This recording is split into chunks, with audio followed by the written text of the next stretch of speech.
ज्ञान गुण सागर, जय कपीस तिहुँ लोक उजागर।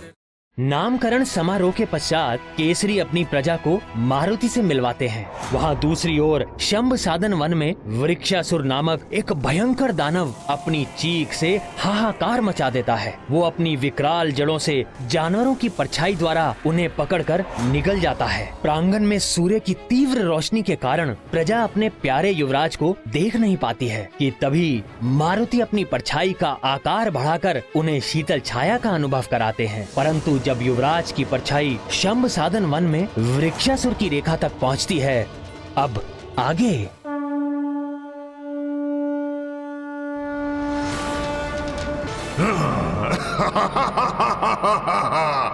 परछाई अब मेरी पकड़ में है।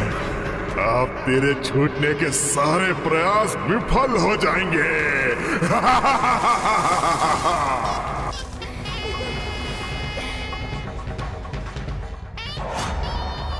ये परछाई तो मैंने जकड़ रखी है, पर कहाँ गया वो जंतु? मेरी दृष्टि से दूर कहाँ छिपा है?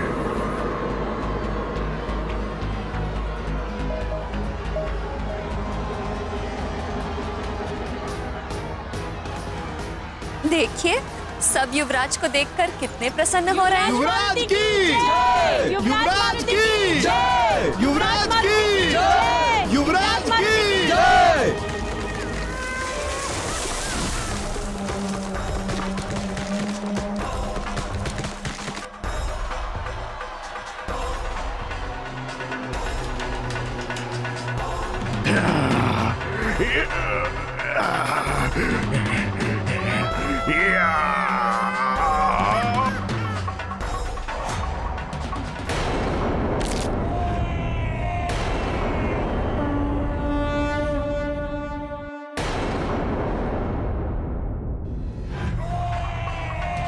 मुझसे चल, तुझे मैं अपना ग्रास अवश्य बनाऊंगा।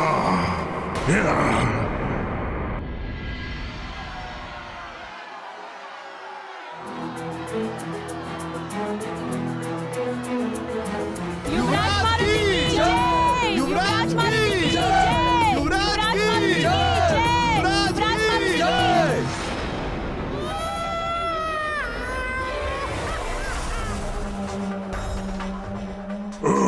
केसरी, मेरे पिता का हत्यारा, बहुत दिनों बाद आज अवसर मिला है। गिन गिन कर ऋण उतारूंगा मैं अपने पिता की हत्या का।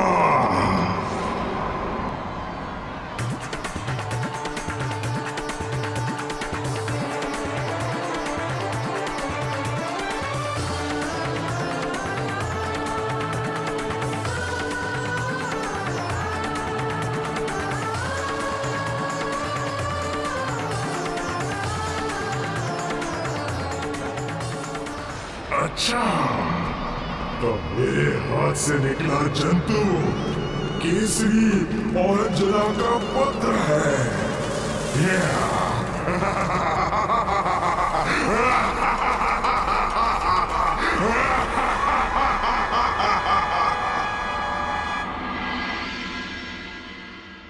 नियति अटल है। सारी असुरी शक्तियां चाहे जितना भी बल लगा लें, किंतु अवतारी शक्ति का बाल तक बांका नहीं कर सकती। उनका स्वभाव, उनकी प्रकृति स्वयं उनके वश में नहीं होती। वो अपनी शक्ति का दिशाहीन प्रदर्शन करते रहते हैं, फिर चाहे हार हो या जीत। प्रभु, इस पर केसरी ने क्या सोचा? वह असुरी शक्तियों के दुष्ट स्वभाव से अवश्य ही चिंतित हो रहे होंगे। हाँ, अवश्य चिंतित तो हो ही रहे थे और आशंकित भी। बात उनके पुत्र के साथ साथ प्रजा की सुरक्षा की भी थी, इसलिए कोई चूक ना हो जाए, इसका उचित ध्यान रखा जा रहा था।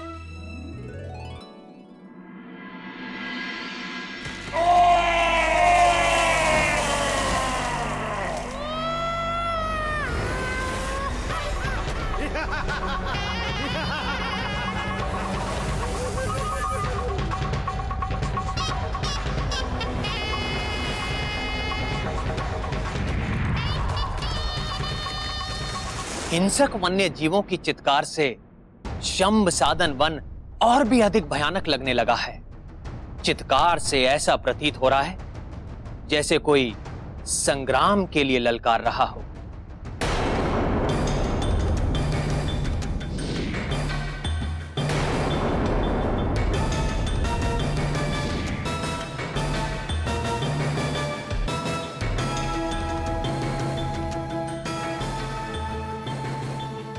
महाराज, आपने बुलाया मुझे?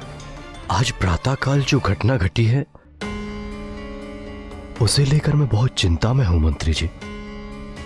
जब प्रजा को हम मारुति के दर्शन करा रहे थे तब मारुति कुछ क्षण के लिए हवा में अटक से गए थे। अपना बल प्रयोग करने के बाद भी मैं स्वयं अपने पुत्र को नीचे नहीं उतार पा रहा था। क्या ये उसी आसुरी शक्ति का प्रभाव तो नहीं? निश्चित ही इस घटना के पीछे वृक्षासुर की आसुरी शक्तियों का प्रभाव होगा महाराज। छल और बल का बड़ा ही महारथी है वो दुष्ट।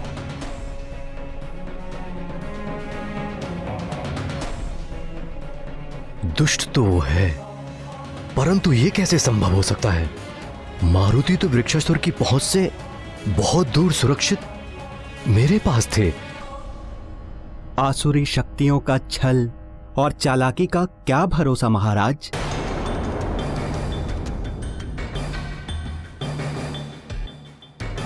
पर संबसदन कुल के साथ समझौते के कारण हमारे राज्य का एक पक्षी भी उस वन की सीमा को पार करके नहीं गया।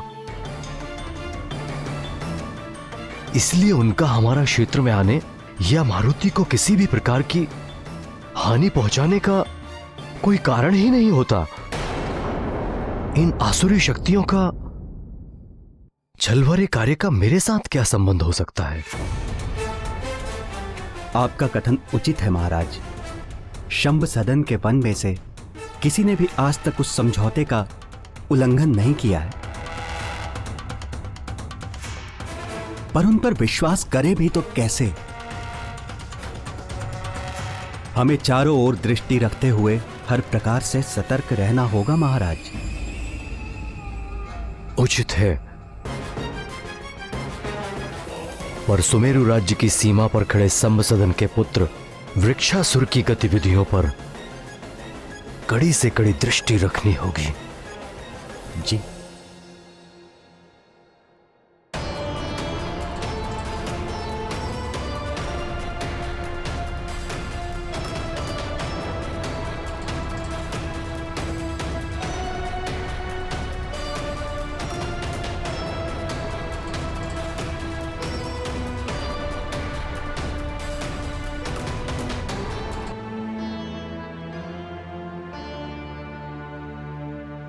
सुमेरु राज की सीमाओं पर वृक्षासुर की गतिविधियां?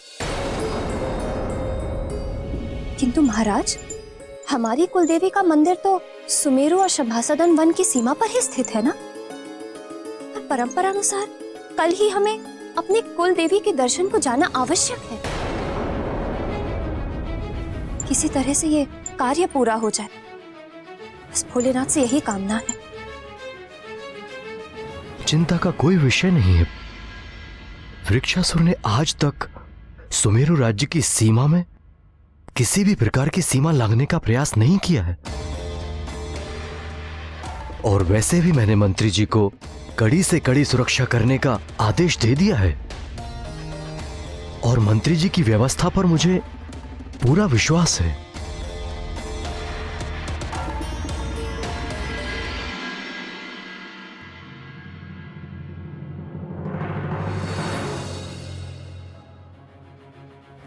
निश्चित ही कल मारुति की सुरक्षा की विशेष व्यवस्था करनी होगी।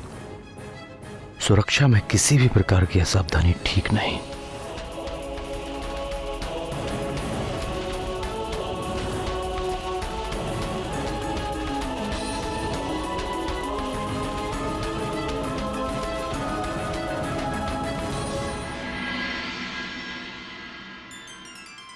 पुत्र, पुरोहित जी पधारे हैं। कुलदेवी ललिता अम्बा के मंदिर जाने से पूर्व हमें यही भवन में कुछ विशेष विधि विधान से पूजा करनी है। माँ, विशेष पूजा? मुझे भी ये विधान और पूजा करनी है। हाँ पुत्र।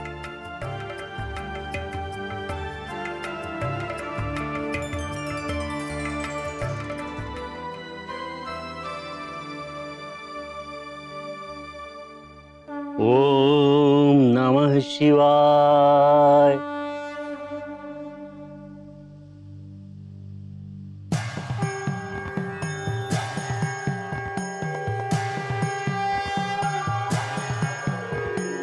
ॐ सद्यो जातं प्रपद्यामि सद्यो जाताय वै नमो नमः।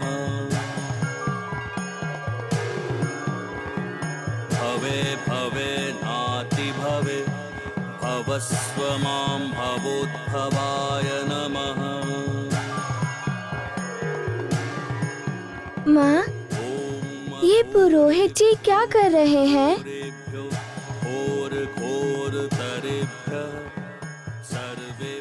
महादेव पृथ्वी, अग्नि, जल, आकाश और वायु के सार तत्व को धारण करते हैं। भस्म के माध्यम से वे सारे जगत का ग्रहण करते हैं। पुरुषाय विद्महे महादेवाय धीमहि। महादेव शिव को भस्म का श्रृंगार सर्वप्रिय है पुत्र। उनके श्रृंगार के लिए पुरोहित जी ने बेल, शमी, पीपल, बड़ और अमलतास के पेड़ के काष्ठ को शिव मंत्र का उच्चारण करते हुए जलाकर भस्म को तैयार किया है। वही भस्म शिवलिंग के पास पड़े कलश में रखा है। महाकाय महाकाल जगतपते महाकाल और अब पुरोहित जी उस भस्म को पीले वस्त्र में बांधकर एक पोटली बना रहे हैं। महाकाल महादेव महाकाल महाप्रभो महाकाल महारुद्राय महाकाल नमोस्तुते। महाकाल महाज्ञान महाकाल तमोपर।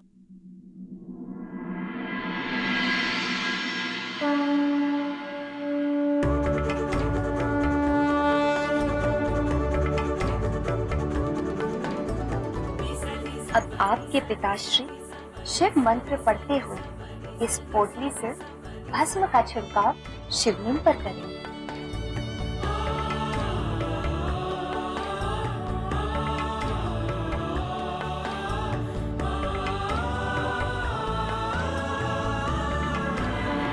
ॐ सद्यो जातं प्रपद्यामि सद्यो जाताय वै नमो नमः। अब जब इस पोटली का भस्म पोटली के महीन छिद्रों से छनकर ये भस्म जो महादेव को अर्पित किया है शिवलिंग को ढक लेगा, तब यही भस्म विभूति बन जाएगा। महादेव जो त्रिपुंड पाने मस्तक पर धारण करते हैं उसमें ब्रह्मा, विष्णु और रुद्र के सार तत्व समाहित हैं।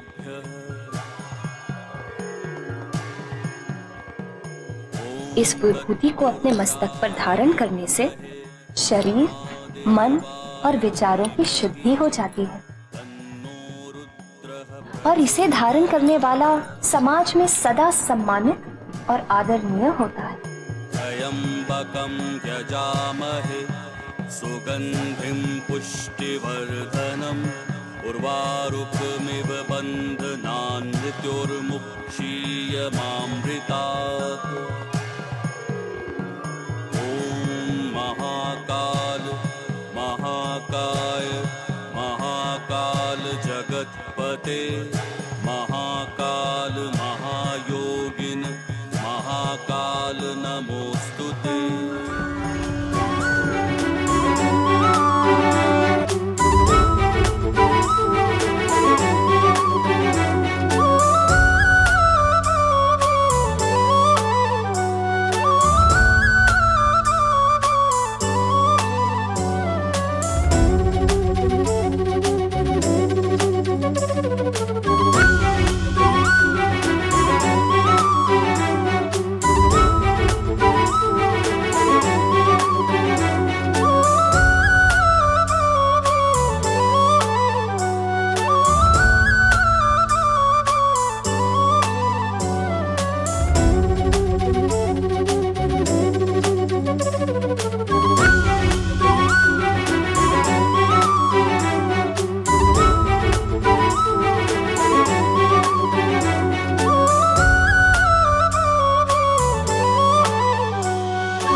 हनुमान ज्ञान गुण सागर, जय कपीस तिहु लोक उजागर। राम दूत अतुलित बल धामा, अंजनी पुत्र पवन सुत नामा। महावीर विक्रम बजरंगी, कुमति निवार सुमति के संगी। कंचन वरन विराज सुबेसा, कानन कुंडल कुंचित केसा। जय हनुमान ज्ञान गुण सागर, जय कपीस तिहु लोक उजागर। राम दूत अतुलित बल धामा, अंजनी पुत्र पवन सुत नामा। हाथ वज्र और ध्वजा बिराजे, कांधे मूंज जनेऊ साजे। शंकर सुवन केसरी नंदन, तेज प्रताप महा जगवंदन। विद्यावान गुणी अति चातुर, राम काज करिबे को आतुर। प्रभु चरित सुनबे को रसिया, राम लखन सीता मन बसिया। जय हनुमान ज्ञान गुण सागर, जय कपीस तिहु लोक उजागर। राम दूत अतुलित बल धामा, अंजनी पुत्र पवन सुत नामा। सूक्ष्म रूप धरि सिंह दिखावा, विकट रूप धरि लंक जरावा। भीम रूप धरि असुर पुत्र मारुति, ये क्या किया? हो गई शुद्धि। जय हनुमान ज्ञान गुण सागर, जय कपीस तिहु लोक उजागर। राम दूत अतुलित बल धामा, अंजनी पुत्र पवन सुत नामा। माँ, अब मैं इस बची हुई भस्म का क्या करूँ?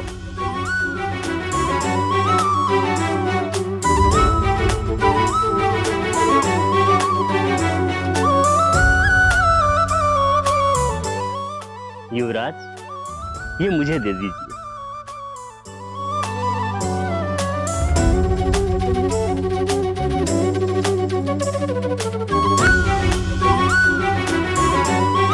कितना महान बालक है ये।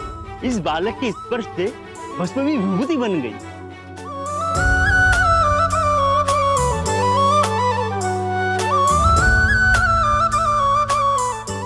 देख रहे हैं आप आपके पुत्र की नवीन लीला।